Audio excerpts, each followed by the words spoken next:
Salut tout le monde, c'est Professeur Nounou de Français Cool. Aujourd'hui, on découvre ensemble 3 verbes du passé.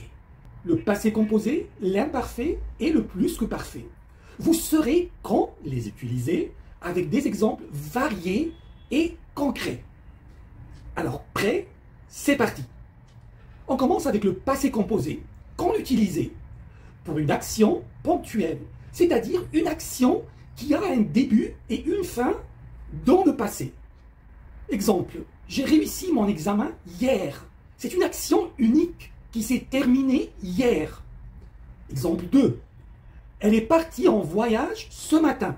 C'est une action ponctuelle avec un verbe de déplacement. Un autre exemple. Nous avons visité Paris, puis nous avons dîné dans un petit restaurant. Voilà une succession d'actions dans le passé. Quant à l'imparfait, je vous ai déjà fait une vidéo avec des explications détaillées. Donc je vous conseille de consulter cette vidéo maintenant. Mais quand on utilise l'imparfait? Pour une description, pour une habitude ou une action qui dure. Voyons cet exemple. Quand j'étais enfant, je jouais souvent dans le jardin.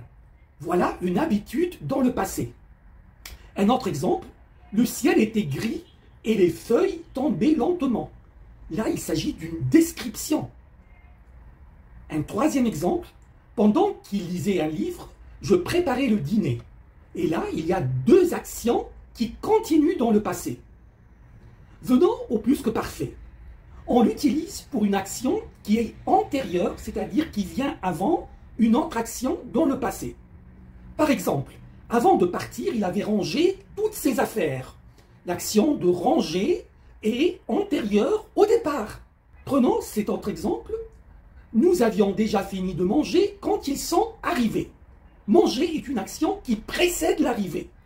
Et donc, finir est conjugué au plus que parfait. Exemple 3. Elle avait appris le français avant de s'installer en France. Apprendre le français vient avant l'installation en France. Alors, pour un petit résumé, le passé composé est utilisé pour une action qui s'est terminée dans le passé. L'imparfait pour une habitude, une description ou une action qui dure. Le plus que parfait, quant à lui, est utilisé pour une action qui vient avant une autre, dans le passé.